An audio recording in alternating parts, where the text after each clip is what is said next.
Et donc voilà, je suis acteur et c'est drôle parce que dès que j'ai commencé à faire l'acteur, on m'a tout de suite ramené à mes origines iraniennes, alors que je suis jamais allé en Iran. Et enfin voilà, aujourd'hui quand on parle de moi, on dit l'acteur franco-iranien. J'en suis très fier. Et voilà. Alors, tu es actuellement, tu as tourné dans une série qui fait carton sur Netflix.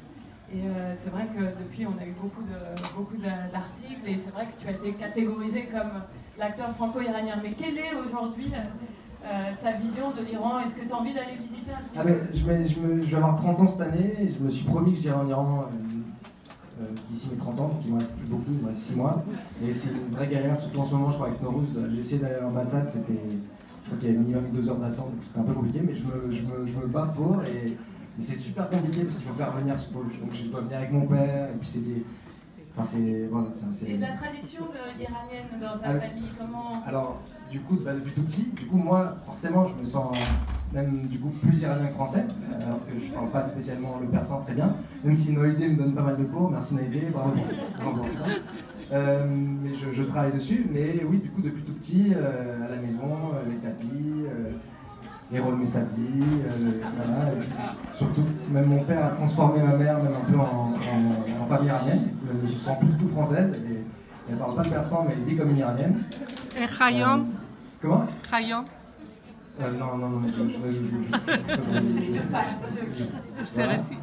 Et voilà. C'est toujours un lien fort avec... Ah oui, bien sûr. Et je suis conscient aujourd'hui que vraiment, depuis tout petit, depuis l'école primaire, qu'on m'a toujours ramené beaucoup à mes origines, de par mon faciès et de par mon prénom et mon nom de famille, parce que je m'appelle Cyrus Chahidi, et depuis tout petit on me dit alors mais tu viens d'où je suis né à Boulogne-Billancourt, mais je suis originaire. Alors, qu'est-ce que c'est que d'être aujourd'hui un Iranien dans le cinéma français? C'était pas difficile de passer cette porte si fermée, cette maison, cet univers si fermé du cinéma français? Et c'est un peu compliqué au début parce qu'on te catalogue forcément, du coup on n'a jamais, enfin pour l'instant j'ai fait, le rôle sur Netflix c'est la première fois que on va dire que je joue un français, je m'appelle, dans la série je m'appelle Antoine, mais j'ai toujours joué du coup soit des Libanais, des Arméniens, enfin voilà, j'ai toujours joué des Sémites, mais j'ai même joué un Iranien, mais j'ai pas encore vraiment joué de français, donc la série ça m'a apporté ça, mais c'est vrai qu'on te catalogue beaucoup en France de par ton faciès, donc voilà, maintenant enfin c'était vraiment, enfin voilà, les directeurs de casting, c'est voilà, te jugent, non, mais ce gars ne peut pas avoir grandi à la campagne française, on ne croit pas du tout, il faut qu'il vienne d'une cité, ou alors il faut qu'il vienne du Liban et qu'il soit un réfugié. Cyrus, peux-tu nous parler des films qui sont dans les